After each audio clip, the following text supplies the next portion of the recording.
৩,৫০০ কোটি টাকার বেশি লেনদেন করেছে আর্জেন্টিনা, ফেঁসে যাচ্ছে আমেরিকার গোয়েন্দার কাছে। ইতোমধ্যে শুরু হয়েছে তদন্ত। আমেরিকার মাটিতে বসেই প্রায় ৩,৬০০ কোটি টাকার বেশি অস্বাভাবিক লেনদেন করেছে আর্জেন্টাইন ফুটবল ফেডারেশন। মেসিদের বোর্ডের ওপর এই তদন্ত নিয়ে আরও থাকছে প্রতিবেদন। বিশ্বকাপে আর্জেন্টিনার পারফরমেন্সের আড়ালে দেশটির ফুটবল প্রশাসনে নেমে এসেছে নতুন ঝড়।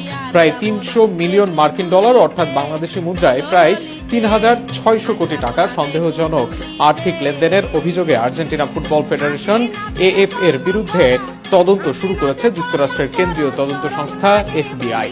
আর্জেন্টিনার শীর্ষস্থানীয় সংবাদপত্র লা নাসিওনের তথ্যের ভিত্তিতে স্প্যানিশ ক্রীড়া সংবাদ মাধ্যম মার্কা জানিয়েছে, এএফ এর সভাপতি ক্লাউদিও চিকি তাপিয়ার নেতৃত্বাধীন সংস্থার আন্তর্জাতিক আর্থিক কার্যক্রম এখন মার্কিন তদন্তকারীদের নজরদারিতে।